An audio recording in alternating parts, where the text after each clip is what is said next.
আমাদের জাতীয় উৎসবে শরীক হওয়ার জন্য জাতির পক্ষ আমরা স্বাগত জানাচ্ছি।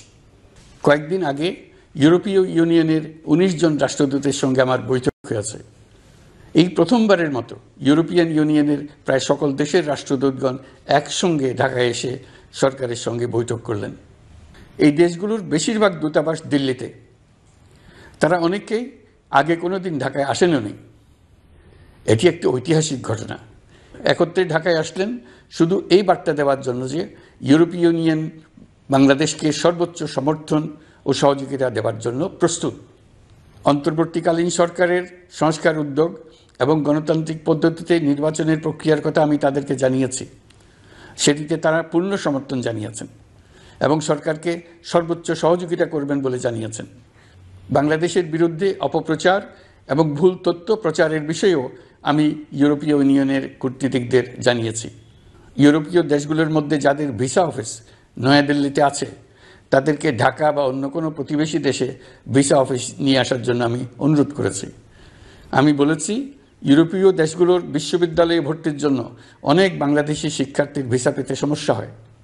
তারা যদি ভিসা সেন্টার ঢাকায় নিয়ে আসেন তাহলে আমাদের ছেলে মেয়েদের ভোগান্তি কমে যাবে। এছাড়া অর্থনৈতিক ও সামাজিক ক্ষেত্রে তাদের সহযোগিতার মাত্রা বাড়ানোর বিষয়ে আমি আলাপ করেছি। আমাদের জাতীয় উৎসবে শরীক হওয়ার জন্য জাতির পক্ষ আমরা স্বাগত জানাচ্ছি। কয়েকদিন আগে ইউরোপীয় ইউনিয়নের 19 জন রাষ্ট্রদূতের সঙ্গে আমার বৈঠক হয়েছে। এই প্রথমবারের মতো ইউরোপিয়ান ইউনিয়নের প্রায় সকল দেশের রাষ্ট্রদূতগণ একসঙ্গে ঢাকায় এসে সরকারের সঙ্গে বৈঠক করলেন। এই দেশগুলোর বেশিরভাগ দূতাবাস দিল্লিতে।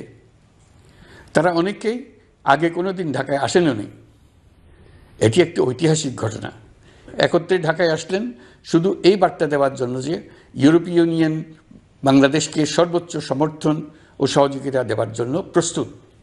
অন্তর্বর্তীকালীন সরকারের সংস্কার উদ্যোগ এবং গণতান্ত্রিক পদ্ধতিতে নির্বাচনের প্রক্রিয়ার কথা আমি তাদেরকে জানিয়েছি।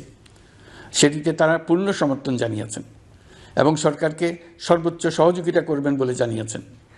বাংলাদেশের বিরুদ্ধে অপপ্রচার এবং ভুল তথ্য প্রচারের বিষয়েও আমি ইউরোপীয় ইউনিয়নের কূটনীতিকদের জানিয়েছি।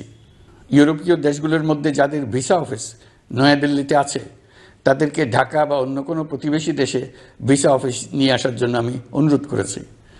আমি বলেছি, ইউরোপীয় দেশগুলোর বিশ্ববিদ্যালয়ে ভর্তির জন্য অনেক বাংলাদেশি শিক্ষার্থীর ভিসা পেতে সমস্যা হয়। তারা যদি ভিসা সেন্টার ঢাকায় নিয়ে আসেন তাহলে আমাদের ছেলে মেয়েদের ভোগান্তি কমে যাবে। এছাড়া অর্থনৈতিক ও সামাজিক ক্ষেত্রে তাদের সহযোগিতার মাত্রা বাড়ানোর বিষয়ে আমি আলাপ করেছি। আমাদের ভিডিও ভালো লাগলে লাইক এবং শেয়ার করুন। কমেন্ট সেকশনে গিয়ে জানান আপনাদের মতামত। আরও ভিডিও পেতে আমাদের চ্যানেল সাবস্ক্রাইব করুন এবং প্রতি মুহূর্তে খবরের আপডেট পেতে প্রেস করুন বেল আইকন।